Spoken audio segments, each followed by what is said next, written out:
Assalamu alaikum, hormatly Türkmenistan vatandaşları. Ben Alisher Sakhatov.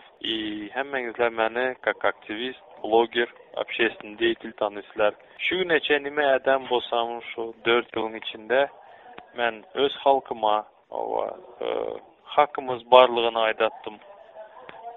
Bizlerin özgürce bir bakışımız var.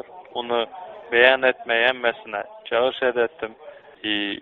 Nime eden bolsamam halkın behbedine edettim. Men şu gün burun buruna Türkmenistan'a gitmek bilen. Sizler bilesizler Türkmenistan'a menikitek blogger, aktivist barağa ise eziyet edip, izdivaç edip öldürediler kısacası. Şunun için hormatlı vatandaşlar, sizler menin arkadağım, sizlere şohrat.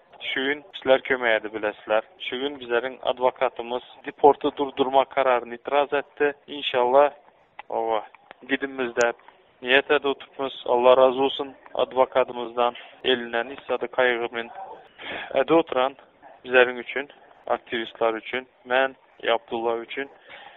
Hormatlı vatandaşlar, sizlerden in katta hayışımız hormatlı vatandaşlar. Pul kömeğini etsengizler bizlere, aktivistlere şu bir giden masraflarımız var. Nasip olsa çıksak bizler yine öz işimize devam edemiz. Sizler bilen insan haklarını, insan hak hukukunu gepleşmeye.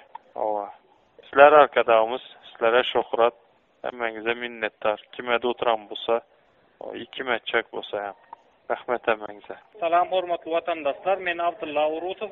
Indi 3-4 ýyldan bäri hökümetden gelýän haýwatdyr basışlara dayanıp, maşgalama men derarly hökümetiň görýän kynçylyklaryna da üns bermän halkymyza hyzmat edip gelýän. Köp adamlara arzyny çözmek üçin kanuny ýollary görkezdim. Köpleriň sesini ýanglandyrdym. Ýokarda oturanlara istirmek üçin. Farahor hökümet işgärlerini tanqid etdim.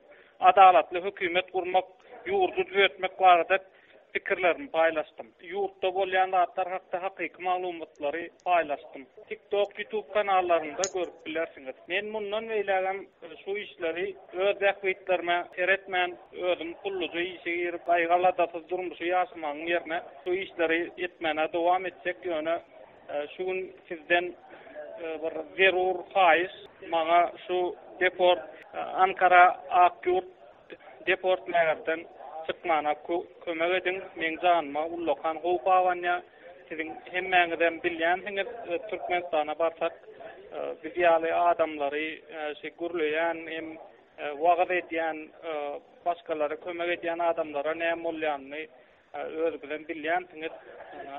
Helak edýändiklerini şonuň üçin şu gün maňa sizden kömek gerek.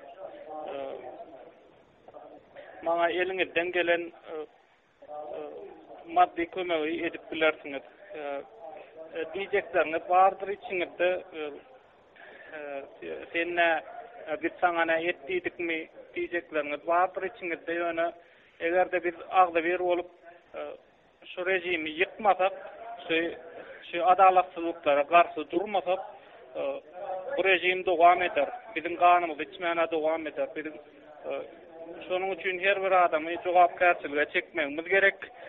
Egerde biz bir-biriň arkasynda durup bir-birine kömek etmesek biz çağalarymyzda enata bolup bilmer, garyndaş bolup bilmer, umuman ýurtdaşynda kötenmäne dowam eder. Şonuň üçin vatandaşlar sizden şu gün maňa zerur kömek gerek.